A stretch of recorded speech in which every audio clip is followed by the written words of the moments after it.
अब हम लोग क्या सीखेंगे, प्रतिबिंब बनाने के नियम।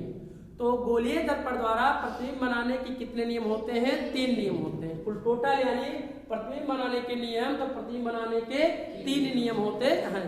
पहला जो नियम है इसमें पहला दूसरा तीसरा, कोई पहला दूसरा तीसरा नियम नहीं होता है, कुल टोटल 3 नियम होते हैं। क्या बनाने के लिए? प्रतिबिंब बनाने के 3 नियम होते हैं। नंबर 1 कौन सा नियम है कि मुख्य अक्ष के समांतर जाने वाली किरणें दर्पण से परावर्तन के पश्चात मुख्य फोकस से होकर जाती हैं अथवा आती हुई प्रतीत होती हैं। इस बात को हम लोग प्रतिबिंब यानी चित्र में सीखेंगे। कैसे? क्या कहा गया कि मुख्य अक्ष के समांतर जाने वाली किरणें दर्पण से परावर्तन के पश्चात मुख्य फोकस से होकर जाती हैं अथवा आती हुई प्रतीत होती है। इस बात के लिए एक दर्पण आपके सामने बना रहे हैं। या कौन सा दर्पण है? तो या कौन सा दर्पण है? अगर देखा जाए तो कौन सा दर्पण है? अवतल दर्पण है। क्यों? क्योंकि परावर्तक पृष्ठ यानी परावर्तक पृष्ठ अंदर की ओर धंसा है तो उसे अवतल दर्पण, और यदि परावर्तक पृष्ठ बाहर की ओर उभरा है तो उसे कौन सा दर्पण कहेंगे? उत्तल दर्पण। प्रतिबिंब बनाने के नियम में हम लोग दर्पण के परावर्तक तल के इस मध्य बिंदु को क्या कहते हैं? ध्रुव कहते हैं, जिसे हम लोग P से प्रदर्शित करते हैं। इसका कहीं वक्रता केंद्र होगा। जिस खोखले गोले का ये भाग होता है उस गोले के केंद्र को वक्रता केंद्र, और वक्रता केंद्र को C से प्रदर्शित करते हैं। इसके बाद वक्रता केंद्र और ध्रुव के बीचों बीच मुख्य फोकस होता है, इसे कैपिटल F से प्रदर्शित करते हैं। और इसका द्वारक होता है जिसे हम लोग M1 और M2 से प्रदर्शित करते हैं। और यह जो रेखा है इस रेखा का नाम क्या है? मुख्य अक्ष है। क्या नाम है? मुख्य अक्ष। ये सीधी रेखा होता है, पृष्ठ पे सदैव क्या होता है? लंबवत होता है और सीधी होता है। यह काल्पनिक होता है, यह वास्तव में दिखाई नहीं देता। अब इस नियम पे यानी अवतल दर्पण द्वारा या उत्तल दर्पण द्वारा प्रतिबिंब बनाना हम लोग सीखेंगे। तो चाहे उत्तल दर्पण हो, चाहे अवतल दर्पण हो, चाहे जो दर्पण हो, प्रतिबिंब बनाने के कितने नियम है? 3 नियम है। लेकिन तीनों नियमों में से केवल हम 2 नियमों का, किन्हीं 2 नियमों का उपयोग करके हम लोग प्रतिबिंब का निर्माण करते हैं। 3 नियम है प्रतिबिंब बनाने के, लेकिन तीनों नियमों में से केवल मात्र किन्हीं 2 नियमों का उपयोग करके प्रतिबिंब का निर्माण करते हैं। तो पहले नियम से प्रतिबिंब बनाने के लिए क्या सा नियम है कि मुख्य अक्ष के समांतर जाने वाली किरणें दर्पण से परावर्तन के पश्चात मुख्य फोकस से होकर जाती हैं अथवा आती हुई प्रतीत होती है। तो ये वक्रता केंद्र है, फोकस है, ध्रुव है या रेखा मुख्य अक्ष है। ये सदैव प्रतिबिंब बनाते समय इस बात का विशेष ध्यान देंगे कि यह रेखा सीधी होनी चाहिए और C, F और P सदैव समान दूरी पर होना चाहिए।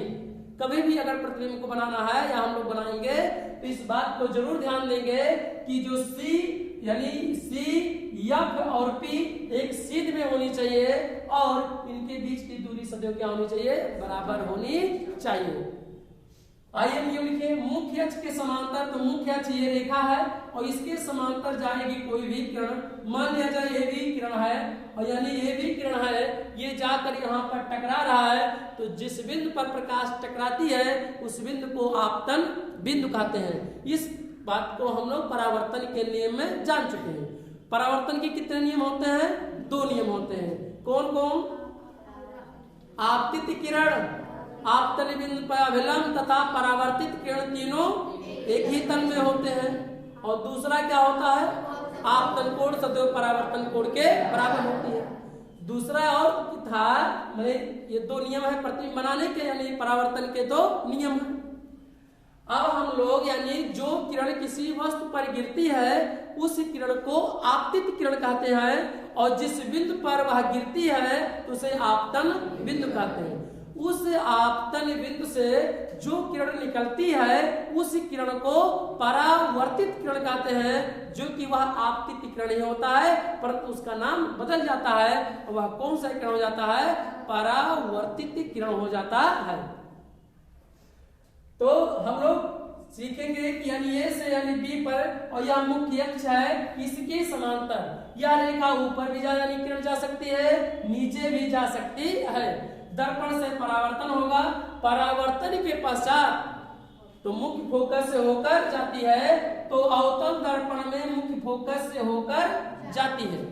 इसी बात को लिख दिया गया है कि मुख्य फोकस से होकर जाती है किस दर्पण में? अवतल दर्पण में, और अथवा मुख्य फोकस से आती हुई प्रतीत होती है किस दर्पण में? उत्तल दर्पण में। तो मुख्य अक्ष के समांतर जाने वाली किरणें दर्पण से यहाँ परावर्तित होगा, और परावर्तित होकर कहां से होकर जाएगा? तो मुख्य फोकस से होकर जाएगा। आप कह सकते हैं कि सर बताइए यहाँ से क्यों नहीं होकर जाएगा? क्योंकि इस दर्पण की यह विशेषता है कि यानी अवतल दर्पण है तो मुख्य फोकस से ही होकर गुजरेगा। समझे कि नहीं? यह इसकी विशेषता है अवतल दर्पण की कि मुख्य अक्ष के समांतर कोई भी किरण रहेगा, दर्पण के मुख्य अक्ष के समांतर कोई भी किरण होगा तो दर्पण से परावर्तन होगा, और परावर्तन के पश्चात कहां से होकर जाएगा? तो सदैव कहां से होकर जाएगा? मुख्य फोकस से ही होकर जाएगा। और इसे हम लोग प्रतिबिंब बनाने का पहला नियम कहते हैं।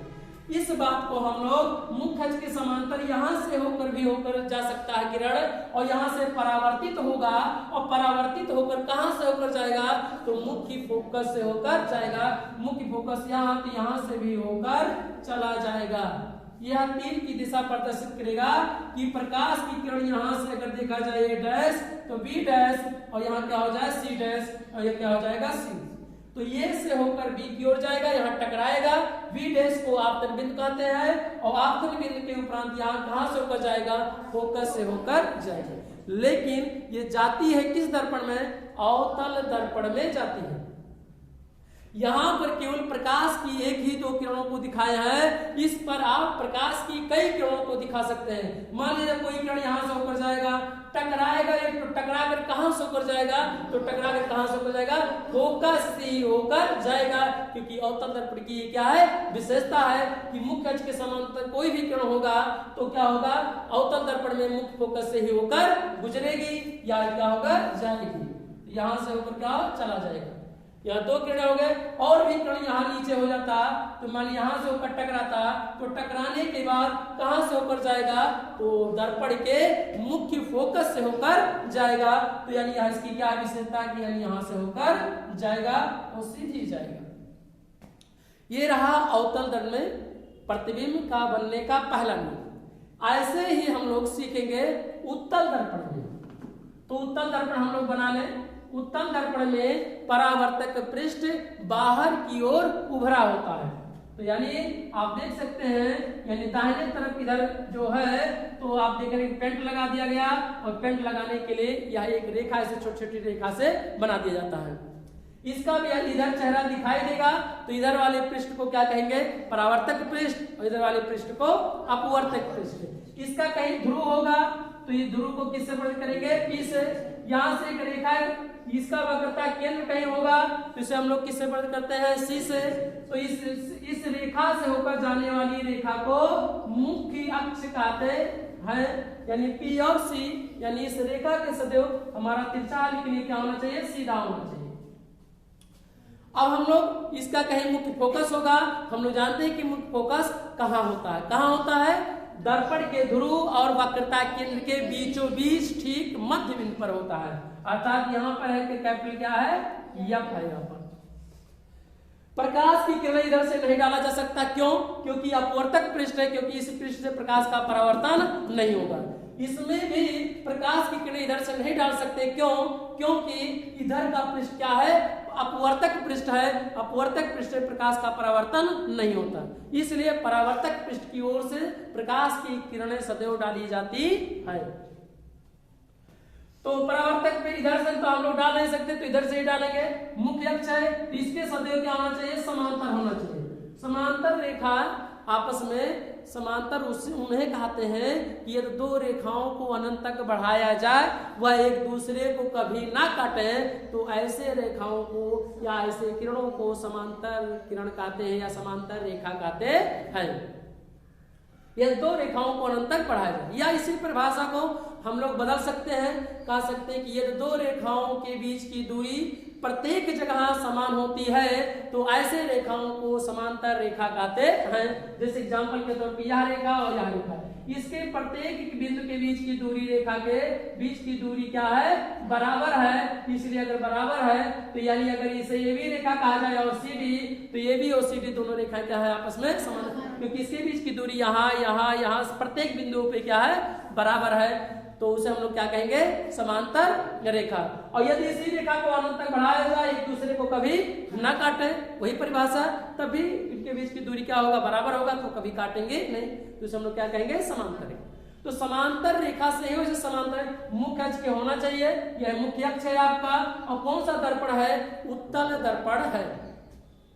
उत्तल दर्पण में मुख्य अक्ष के समांतर किरण जाएगा, यहां से टकराएगा, इधर से नहीं डाल सकते, क्यों, क्योंकि इधर का पृष्ठ अपवर्तक पृष्ठ है, प्रकाश का परावर्तन नहीं होगा। इस पृष्ठ से प्रकाश का परावर्तन होगा और मुख्य अक्ष की क्या है, समांतर है। तो इसकी क्या विशेषता है कि यह बताया गया है कि मुख्य अक्ष से होकर जाने वाली किरणें अवतल दर्पण में होकर जाती हैं और उत्तल दर्पण में आती हुई प्रतीत होकर, मुख्य फोकस यहाँ पर है। तो यदि यह किरण किया जाए तो आपके सामने ऐसे प्रतीत होगा कि यह फोकस से होकर, परंतु इसे डॉट डॉट से प्रदर्शित किया जाता है। आपके सामने दिखाई पड़ रहा होगा, कोई व्यक्ति अगर यहाँ से बैठा हो तो उसे प्रतीत होगा कि यह मुख्य अक्ष के समांतर इधर ना होकर ये तिरछा होकर हमारी ओर आ रही है। अर्थात यहाँ कोई व्यक्ति है, यहाँ बैठा है तो जाना चाहिए सीधे, तो जाना चाहिए फोकस, लेकिन फोकस से होकर आर पार होगा नहीं, क्योंकि प्रकाश का क्या होगा, परावर्तन होगा। परावर्तन के इसका होगा तो इस बिंदु पे, जिस बिंदु पे टकराएगा, मान लीजिए बी बिंदु है तो बी बिंदु क्या है, आपतन बिंदु। क्यों, क्योंकि प्रकाश की किरण बिंदु बी पर गिर रही है, जिस बिंदु पर गिरती है उसे आपतन बिंदु कहते हैं, और जो किरण परावर्तित होगा उसे परावर्तित किरण कहते हैं। तो कौन सी किरण ये होगा, अगर इस सी में ए बी आपतित किरण और BC कौन सी किरण होगा, तो परावर्तित किरण होगा। और यह जिस बिंदु यहाँ पे आप देखेंगे, जिस जो व्यक्ति यहाँ पे बैठा होगा उसे प्रतीत होगा कि मुख्य अक्ष के समांतर नहीं जा रही है, या किसी बिंदु से होकर आ रही है, यानी आती हुई प्रतीत होगा, वास्तव में आएगी नहीं, केवल हमें क्या होगा, आभास होगा। तो ये आभास होगा, तो इसलिए इसमें कहा गया है कि उत्तल दर्पण में आती हुई प्रतीत होती है। आभास क्यों होगा, क्यों किसी बिंदु से होकर आ रही है, लेकिन वास्तव में देखा जाए तो मुख्य अक्ष की क्या होगा, समांतर जाएगा और तिरछा होकर चला आएगा। तो ये क्या रहा, उत्तल दर्पण में पहले नियम का रहा दोनों का, कि कभी भी एक ही किरण को दिखाया गया, आप और भी किरणों को दिखा सकते हैं। कहां पर, कोई भी किरण यहाँ से होकर गुजरेगा, मुख्य अक्ष की क्या ये रेखा है और मुख्य अक्ष के समांतर यह रेखा हो गया, यहाँ टकराएगा तो कहां से होकर जाएगा, ये परावर्तित हो जाएगा। क्या हो जाएगा, लेकिन परावर्तित तो हो जाएगा, लेकिन जो व्यक्ति यहाँ बैठा होगा उसे आभास होगा कि कहां से होकर आ रहा है, किसी बिंदु से होकर आ रहा, और किस बिंदु से होकर आएगा, तो मुख्य फोकस से होकर आती हुई क्या होगा, उसे प्रतीत होगा। ऐसे नीचे भी प्रकाश की किरण से यहाँ से परावर्तित किरण, सैकड़ों करोड़ों किरणों को हम केवल आपको केवल 2-4 किरणों को बनाकर दिखा रहे हैं। अनंत किरणों को ऐसे जाएंगे, टकराएंगे, होकर क्या होंगे, इस तरह से परावर्तित हो जाएंगे, आती हुई क्या होंगे, प्रतीत होंगे। टकराएगा यहाँ पर, मान लिया C और D मान लिया जाए, CD किरण, तो यहाँ टकराएगा, टकराने के बाद क्या होगा, परावर्तित हो जाएगा, क्योंकि किरण आर पार नहीं होगी। क्यों, क्योंकि उस पृष्ठ से क्या हो रहा, परावर्तित, टकराकर उसी माध्यम में वापस क्या हो जाएगा, लौट जाता है। तो टकराने के बाद परावर्तित, तो इसे आभास होगा, क्या होगा, किसी बिंदु से होकर आ रही है, प्रतीत होगा, आभास होगा। तो इसलिए कहा जाता है कि उत्तल दर्पण में आती हुई प्रतीत होती हैं और अवतल दर्पण में होकर जाती हैं। तो ये रहा पहला नियम, उत्तल यानी चाहे उत्तल दर्पण बनाया जाए, चाहे अवतल दर्पण, किसी दर्पण द्वारा बनाया जाए। अब हम लोग सीखेंगे दूसरा नियम। चलिए अब हम लोग सीखेंगे प्रतिबिंब बनाने के पहला नियम हम लोग सीख चुके हैं, अब प्रतिबिंब बनाने के दूसरा नियम सीखेंगे। तो क्या नियम है, दर्पण की वक्रता केंद्र से होकर जाने वाली किरणें दर्पण के वक्रता केंद्र से होकर जाने वाली किरणें, कौन से दर्पण में? अवतल दर्पण में। अथवा दर्पण के वक्रता केंद्र की ओर जाने वाली किरणें दर्पण से परावर्तन के पश्चात उसी मार्ग से वापस लौट जाते हैं। ये प्रतिबिंब बनाने का कौन सा नियम है? दूसरा नियम है। कुल टोटल 3 नियम है, लेकिन प्रतिबिंब बनाने के तीनों नियमों में से किन्हीं माने कोई 2 नियमों का उपयोग करके प्रतिबिंब का निर्माण करते हैं या प्रतिबिंब बनाते हैं। एक नियम सीख चुके हैं, दूसरा नियम तो कह रहा कि वक्रता केंद्र से होकर जाने वाली किरणें अथवा वक्रता केंद्र की ओर जाने वाली किरणें दर्पण से परावर्तन के पश्चात जिस बिंदु से दर्पण के वक्रता केंद्र की ओर जाने वाली किरणें दर्पण से परावर्तन के पश्चात उसी मार्ग से वापस लौट जाती हैं। इसे प्रतिबिंब बनाने का कौन सा नियम है? दूसरा नियम। कौन सा? इसका कोई क्रम संख्या नहीं होता कि पहला नियम है, दूसरा नियम है, तीसरा नियम। 3 नियम होते हैं और तीनों नियमों में से किन्हीं 2 नियमों का उपयोग करके प्रतिबिंब का निर्माण करते हैं। तो चलिए सीखते हैं। अवतल दर्पण है, इसका एक पृष्ठवर्तक होगा, लाल ऑक्साइड का पेंट लगा होता है और यहाँ दर्पण का क्या होगा? ध्रुव होगा और यहाँ वक्रता केंद्र होगा। पहले हम लोग एक रेखा निर्धारित कर ले, मुख्य अक्ष, और जहां पर हम लोग सी लिखेंगे, सी और पी के बीचों बीच हम लोग क्या करेंगे? मुख्य फोकस, जिसे हम लोग किससे प्रदर्शित करेंगे? एफ से प्रदर्शित करेंगे मुख्य फोकस को, कैपिटल एफ से। स्मॉल एफ फोकस दूरी है, कैपिटल एफ एक बिंदु है। तो क्या नियम है कि वक्रता केंद्र को किससे प्रदर्शित करते हैं? सी से प्रदर्शित करते हैं। और वक्रता केंद्र की एक विशेषता ये होती है कि अगर वक्रता केंद्र से होकर कोई किरण जाए तो उसी मार्ग से वापस क्या हो जाएगा? दर्पण से परावर्तन के पश्चात उसी मार्ग से वापस लौट जाती है। तो इसी बात को वक्रता केंद्र यहाँ पर है, जो भी किरण यहाँ से होकर गुजरेगा जाएगा तो दर्पण पे गिरेगा और उसी मार्ग से वापस लौट जाएगा। मान लिया जाए कोई प्रकाश की किरण यहाँ से होकर गुजारा जा रहा है तो यह किरण यहाँ से होकर आएगा और क्या होगा? टकराएगा इस बिंदु पर। मान लीजिए ये भी किरण है और इस बिंदु पे क्या हो रहा है? टकरा रहा है। किस बिंदु से? प्रकाश से, यानी वक्रता केंद्र से होकर गुजारा जा रहा है। प्रकाश की किरण अगर वक्रता केंद्र से होकर गुजरेगा तो वक्रता केंद्र की यह विशेषता होता है कि जिस बिंदु पर टकराएगा उसी बिंदु से उसी मार्ग से वापस लौट जाएगा। अर्थात अगर प्रकाश की किरण को अगर इस तीर द्वारा प्रदर्शित कर दिया जाए कि ये बी की ओर जा रहा है, यानी एसी की ओर जा रहा है, तो जब टकराएगा इस बिंदु पर तो उसी मार्ग पे वापस लौट जाएगा, जिसने तीर की दिशा को इस तरह से प्रदर्शित किया गया है। एक बार तीर की दिशा इधर है तो एक तीर की दिशा इधर है, क्योंकि आपतित जो किरण होगा वही उसी रास्ते पर परावर्तित किरण भी होकर गुजरेगा। तो यानी मुख्य वक्रता केंद्र से होकर जाने वाली किरणें, यह केवल इस चित्र में एक ही दिखाया गया है। आप 2, 4, 6, 8, 10 भी दिखा सकते हैं। कैसे दिखाएंगे? तो देखिए, कोई भी प्रकाश की किरण यहाँ से होकर जाएगा तो वक्रता केंद्र से होकर जाएगा, तो यहाँ से प्रकाश की किरण होकर जाएगा और होकर यहाँ पर क्या होगा? टकराएगा। और इस बिंदु को मान लें, क्या मान लें हम लोग? सी मान लें। इस बिंदु को क्या मान लें? डी। तो सी डी जो किरण होगा बिंदु डी पे टकराएगा और इस बिंदु डी को आपतन बिंदु कहते हैं। और टकराने के बाद यानी इस तीर की दिशा को जो होगा, यहाँ एक बार सी मान चुके हैं तो इस बात को सी ना मानकर हम लोग पी और क्यू मान ले रहे हैं। जिस बिंदु को एक बार दर्शा दिया जाता है किसी बिंदु को, तो उस चित्र में उस बिंदु से नहीं दर्शाते हैं।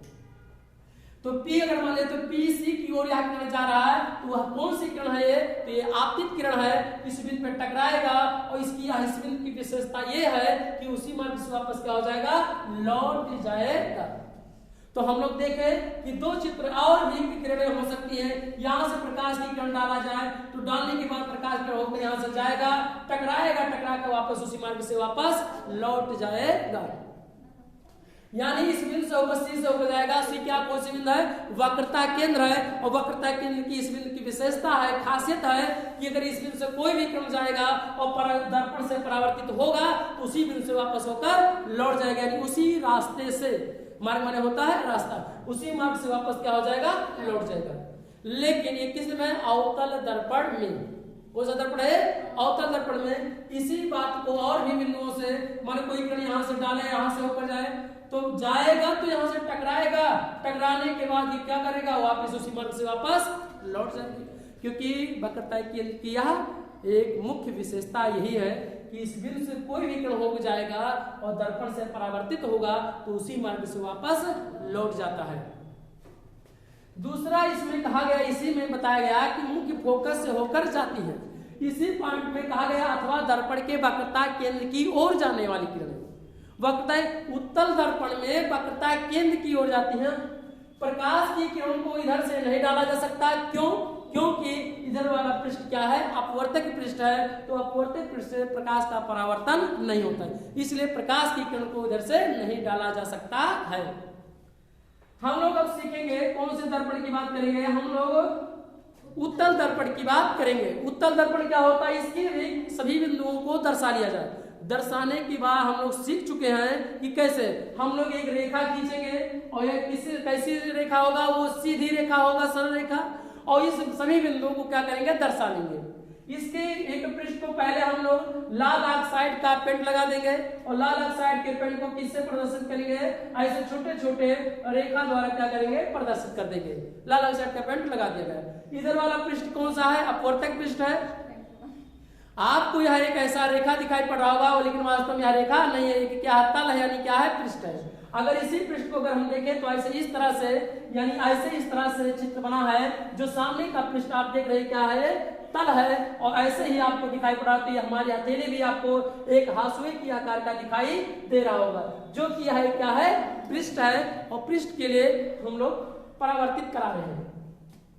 यहाँ परावर्तक तल के मध्य बिंदु को ही ध्रुव कहते हैं, जिसे हम लोग P से प्रदर्शित करते हैं, और इसका कहीं केंद्र होगा, उस केंद्र को वक्रता केंद्र कहते हैं, जिसे हम लोग किससे प्रदर्शित करते हैं? C से प्रदर्शित करते हैं।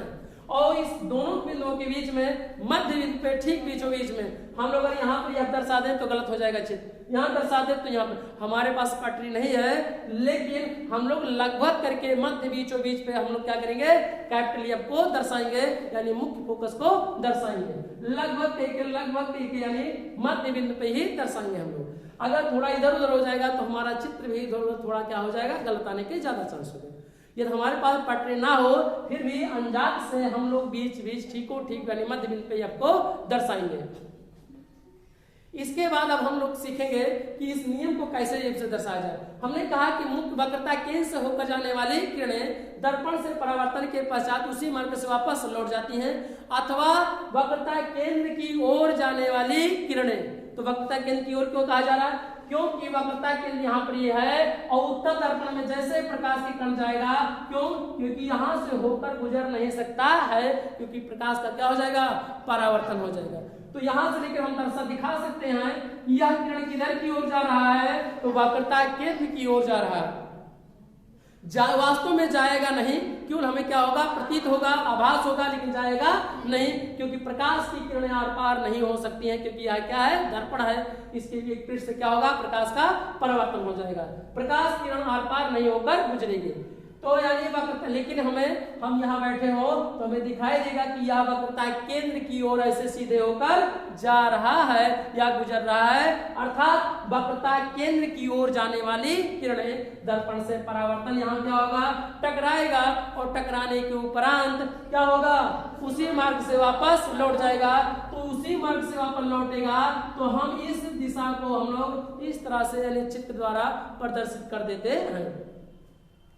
यानी यह किरण यहाँ से आया, टकराया, मान लीजिए ये भी किरण है तो ये भी किरण यहाँ पर टकराया, फिर यही किरण इस टकराएगा और टकरा कर परावर्तित हो जाएगा और उसी मार्ग से वापस क्या हो जाएगा? लौट जाएगा।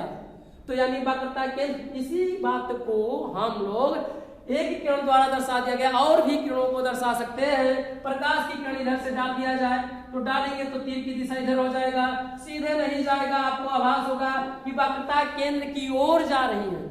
वक्र यह जो किरण है सी मान लिया जाए इसे PQ किरण, तो PQ किरण जो है यह वक्रता केंद्र यहाँ पे सी है, तो वक्रता केंद्र की ओर जा रहा है, लेकिन इस बिंदु पे टकराएगा और टकरा कर परावर्तित होगा, और परावर्तित होकर उसी मार्ग से वापस लौट जाएगा।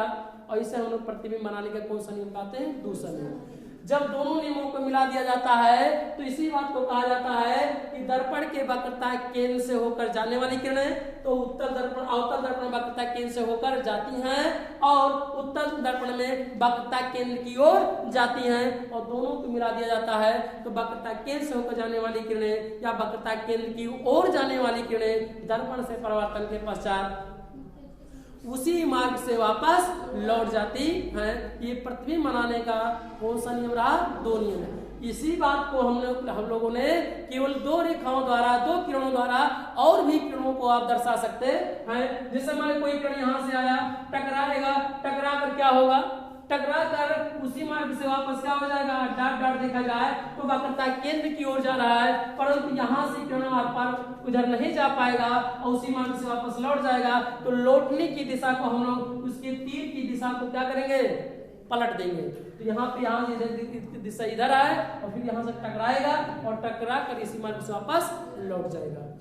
तो ये प्रतिबिंब बनाने का कौन सा नियम रहा? दूसरा नियम। और भी कर सकते हैं ऐसे, यहाँ से कोई भी किरण इस वक्रता केंद्र यानी मुख्य अक्ष से लंबवत डाला जा सकता है प्रकाश की किरण को, लेकिन पुनः उसी मार्ग से वापस होकर लौट जाएगा। क्यों? क्योंकि वक्रता केंद्र से होकर जाने वाली किरण बिना विचलित हुए, क्योंकि वक्रता केंद्र से होकर की ओर जाने वाली किरणें दर्पण से परावर्तन के पश्चात उसी मार्ग से वापस लौट, तो यहाँ आगे नहीं जा पाएगा और वापस होकर लौट आएगा। ऐसे इसमें भी है कि वक्रता केंद्र है तो वक्रता केंद्र से जो भी किरण होगा यहाँ से सीधे अगर डाल दिया जाए वक्रता केंद्र से होकर सीधे मुख्य अक्ष को ही मान लिया जाए किरण, तो यहाँ टकराएगा और टकरा कर वापस पुनः वापस होकर उसी मार्ग से वापस क्या हो जाएगा? लौट जाएगा। तो प्रतिबिंब बनाने के कितने नियम रहे? दो नियम रहे, और इन दोनों नियमों को अभी दो नियमों की सहायता से हम लोग ज्ञात कर सकते हैं, लेकिन हम लोग सीखेंगे तीसरा नियम। और तीसरा नियम क्या है? हम लोग सीखेंगे तीसरा नियम। अब हम लोग सीखेंगे प्रतिबिंब बनाने के तीसरा नियम। प्रतिबिंब बनाने का तीसरा नियम क्या होता है? क्या लिखा गया? मुख्य फोकस से होकर जाने वाली किरणें, मुख्य फोकस से होकर जाने वाली किरणें, मुख्य फोकस से होकर जाने वाली किरणें अथवा मुख्य फोकस की ओर जाने वाली, और की ओर का मतलब होता है तरफ होता है, या मुख्य फोकस की तरफ जाने वाली किरणें दर्पण से परावर्तन के पश्चात मुख्य अक्ष के समांतर हो जाती हैं। तो आइए इसी बात को हम लोग चित्र में समझते हैं।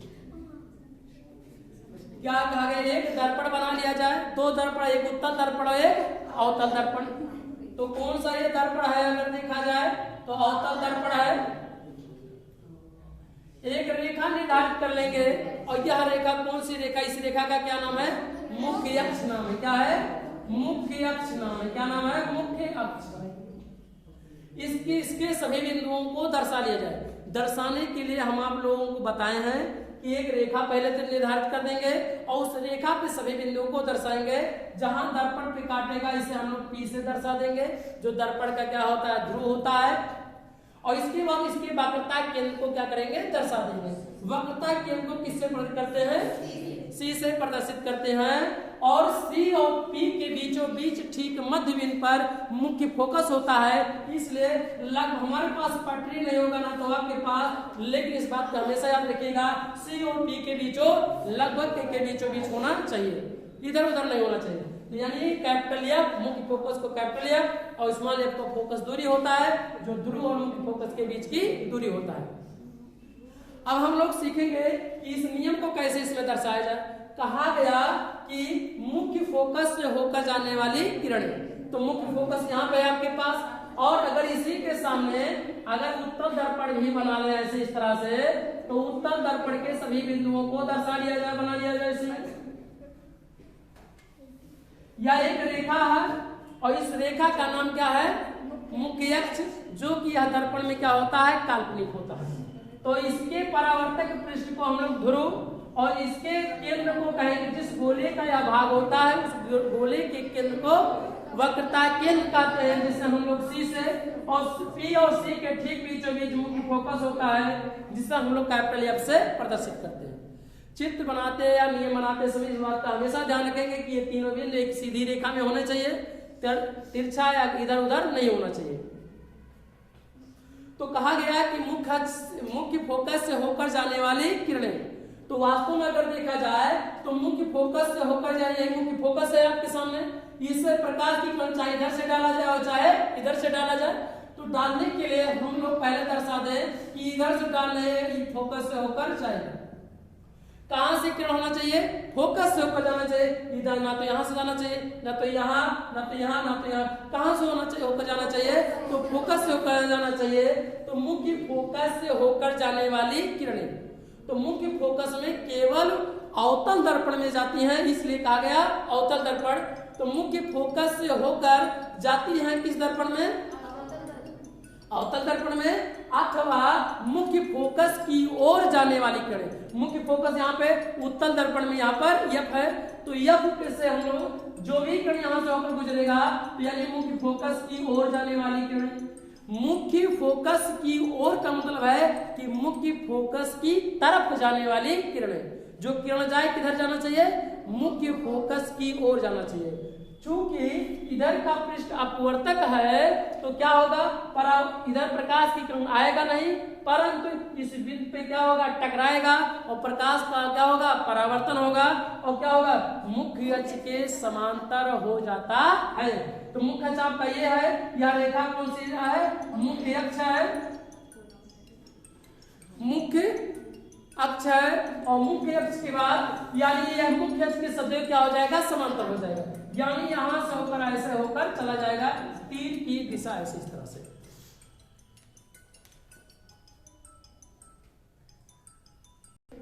चलिए, तो हम लोग कहां पे देखिए? मुख्य फोकस से होकर जाने वाली किरणें। यहाँ पे आपके पास मुख्य फोकस है, मुख्य फोकस से किरण यहाँ से होकर जाएगा, यहाँ पे क्या होगा? टकराएगा। मुख्य फोकस की यह विशेषता है कि जो भी किरण यहाँ से होकर गुजरेगा और दर्पण से परावर्तित होगा, तो वह मुख्य अक्ष के समांतर वाह कर देगा। किरण इधर भेजेगा नहीं, क्योंकि प्रकाश की किरण इधर जाएगा नहीं। तो जाएगा नहीं तो क्या होगा? मुख्य अक्ष की क्या हो जाएगी? मुख्य अक्ष है आपके पास और ये क्या आ गया? यानी परावर्तित किरण है और मुख्य अक्ष की क्या हो जाएगा? समांतर हो जाएगा। यहाँ यानी कहा गया कि मुख्य फोकस से होकर जाने वाली किरणें तो किस दर्पण में जाती हैं? तो अवतल दर्पण में होकर जाती हैं। किस दर्पण में आती की ओर जाती हुई प्रतीत होती हैं? तो उत्तल दर्पण में। मुख्य फोकस की ओर देख रहे हैं यहाँ से, इसकी दिशा अगर देखा जाए तो ये भी की जो दिशा है कहां से होकर आपको दिखाई पड़ रहा होगा? फोकस की ओर जाती हुई प्रतीत हो रहा है कि ये भी जो किरण है किधर जा रही है? फोकस की ओर जा रही है, परंतु जा नहीं रही है, केवल जाती हुई प्रतीत हो रही है, केवल आपको आभास हो रहा है, क्योंकि प्रकाश की किरण यह इस साइड में नहीं जाएगा, क्योंकि इधर का पृष्ठ क्या है? पेंट लगा है, पारे की कलई लगा है, यानी लाल ऑक्साइड का पेंट लगा है। तो इस बिंदु पर परावर्तित होगा, परावर्तित होकर क्या होगा? मुख्य अक्ष के क्या हो जाएगा? समांतर हो जाएगा। इस बात को हम लोग चाहे यहां से इधर से डाल दें कि मुख्य फोकस की ओर, तो मुख्य फोकस की किरण इधर से यहां से होकर जाएगा और जाएगा तो बताओ जा पाएगा? नहीं जा पाएगा। और इस बिंदु पे क्या होगा? परावर्तित होगा और परावर्तित होने के बाद मुख्य अक्ष के क्या हो जाएगा? समांतर हो जाएगा। और मुख्य अक्ष आपका ये है और मुख्य अक्ष के समांतर ये दो रेखाओं को अनंत तक बढ़ाया जाए, वह एक दूसरे को कभी ना काटे, तो ऐसे किरणों को या ऐसे रेखाओं को समांतर रेखा कहते हैं। तो आपके पास मुख्य अक्ष ये है और परावर्तित किरण यह है, और दोनों की ये दिशा, यह दिशा यहाँ जा रही है और फिर ये परावर्तित होकर दिशा क्या हो जाएगी? मुड़ जाएगी। यानी यह रेखा और यह रेखा आपस में क्या है? समांतर। मुख्य अक्ष और कौन सी किरण है? परावर्तित किरण है। और कौन सी परावर्तित किरण है? कि वही किरण जो किरण फोकस की ओर जा रही है, यानी जाती हुई हमें क्या प्रतीत हो रही है। यानी उत्तर इसी बात को इसमें भी दर्शा दिया जाए, प्रकाश की किरण को नीचे से डाल दिया जाए तो कहां से होकर जाए? फोकस से होकर जाएगी, फोकस से होकर परावर्तित होगा, इस बिंदु पे टकराएगा और परावर्तित होकर किधर मुड़ जाएगा? मुख्य अक्ष के समांतर हो जाता है। और मुख्य अक्ष आपका ये है और इधर जाएगा नहीं, ऊपर जाएगा नहीं, क्योंकि पेंट लगा है। परावर्तित होकर यह मुख्य अक्ष के क्या हो जाएगा? समांतर हो जाएगा। इस केवल हम एक दो किरणों को बनाए हैं, आप प्रैक्टिस के लिए आप 2, 4, 5 किरणों को आप बनाइए और देखिए और या दिखाइए कि प्रकाश की किरणें की ओर जा रही हैं कि नहीं, परावर्तित होकर जाएगी कि नहीं। तो क्या कहा गया कि मुख्य फोकस की ओर जाने वाली किरण देख सकते हैं, मुख्य फोकस की ओर जा रहा है या अथवा मुख्य फोकस की ओर का मतलब है कि साइड तरफ मुख्य फोकस की ओर जा रहा है किरण। तो दर्पण से क्या होगा, परावर्तित यहाँ पे भी हो रहा है, परावर्तित यहाँ पे भी हो रहा है, परावर्तित यहाँ पे भी हो रहा है। तो परावर्तित होकर कहां से हो जाए, क्या हो जाएगा, मुख्य अक्ष के समांतर हो जाएगा। और आप चित्र में देख रहे हैं कि मुख्य अक्ष के समांतर या तीर की दिशा प्रदर्शित कर रहा है कि प्रकाश की किरण से आ रहा है, टकरा रहा है, टकरा कर वापस होकर इसी रास्ते से मुख्य अक्ष के क्या है, समांतर होकर चला जा रहा है। तो प्रतिबिंब कितने बनाने हैं, 3 नियम, और 3 प्रतिबिंब बनाने के नियम है और इन्हीं तीनों नियमों का उपयोग करके हम केवल एक किरण है, आप किरणों को आप दर्शा सकते हैं कि कोई भी यहां से फोकस होकर जाएगा तो फोकस से टकराएगा, यहां से होकर जाएगा तो टकराएगा और टकराने के उपरांत क्या होगा, मुख्य अक्ष की क्या हो जाएगा, समांतर हो जाती है। तो फोकस की यह एक विशेषता यही है कि अगर फोकस से कोई किरण होकर जाएगा या फोकस की ओर कोई किरण जाएगा तो उस दर्पण से परावर्तित होगा और परावर्तित होकर मुख्य अक्ष के क्या हो जाएगा, समांतर हो जाएगा। फोकस की यह क्या है, प्रमुख विशेषता है, यानी मुख्य क्या है, विशेषता है। तो कितने प्रतिबिंब बनाने के 3 नियम हुए और तीनों नियमों को हम लोग दोहरा सकते हैं। कौन सा पहला नियम था, इन्हीं तीनों नियम में पहला, दूसरा, तीसरे नियम को कोई इसका नाम व्याख्या है कि पहला नियम है, दूसरा नियम, तीसरा नियम है, कोई 3 नियम है कि नहीं। और तीनों नियमों में से किन्हीं 2 नियमों का उपयोग करके प्रतिबिंब का निर्माण करते हैं।